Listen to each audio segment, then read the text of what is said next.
Iran death toll rises to 1,332. U.S. attack on Iran to increase dramatically. News6th. Iranian officials hold talks on potential new leadership. Iran targets Israeli embassy in Bahrain. Saudi Arabia intercepts missile.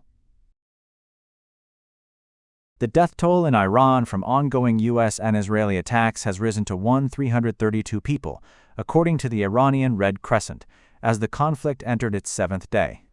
Residents and local media reported large explosions overnight in several parts of Tehran, including residential areas and locations near Tehran University. The conflict has also spread beyond Iran's borders. Israeli airstrikes were reported in southern and eastern Lebanon, including the town of Duris in the Bekaa Valley, as well as in the southern suburbs of Beirut. Meanwhile, the United States and Israel say their military campaign, called Operation Epic Fury, is significantly weakening Iran's military capabilities. According to estimates by the Center for Strategic and International Studies, the first 100 hours of the operation cost about $3.7 billion, averaging nearly $891 million per day. The Israeli military says it has carried out around 2,500 strikes since the conflict began and claims it has achieved near-complete air superiority, adding that roughly 80% of Iran's air defense systems have been destroyed. U.S. Defense Secretary Pete Hegseth says American attacks on Iran will intensify in the coming days. Speaking at a briefing alongside Admiral Brad Cooper of U.S. Central Command and President Donald Trump, Hegseth said the amount of munitions being used in strikes on Iran, including Tehran, will increase significantly. He added that the United Kingdom's decision to allow the United States to use the Diego Garcia military base will help Washington expand its operations. Meanwhile, British Prime Minister Keir Starmer announced that the UK will deploy 4 additional Typhoon fighter jets to reinforce its squadron based in Qatar.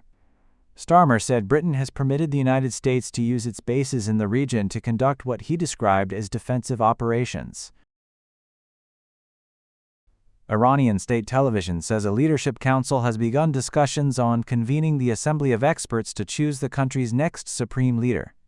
The council includes President Masoud Pezeshkian, Judiciary Chief Gholam Hossein Mohseni Ejahi, and cleric Ayatollah Ali Reza Arafi.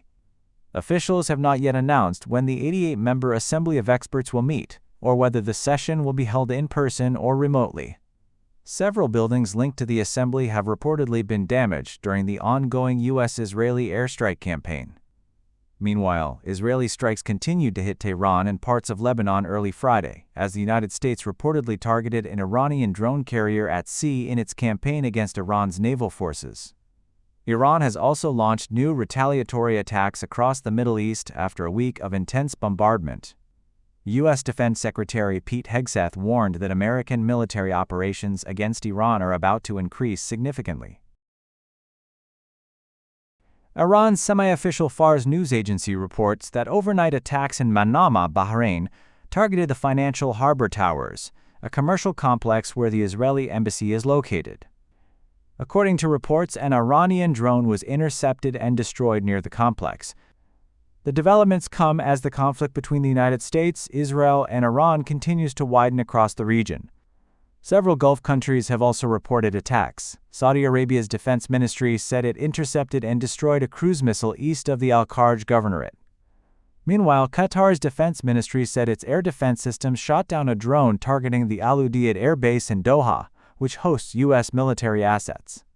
Authorities had earlier warned residents to remain indoors as explosions were heard in the city. The expanding conflict has drawn in multiple countries across the Middle East, as well as Turkey and Azerbaijan. Meanwhile, European Union leaders have expressed support for Gulf nations, condemning what they described as Iran's attacks on countries in the Gulf Cooperation Council during talks with regional officials in Brussels.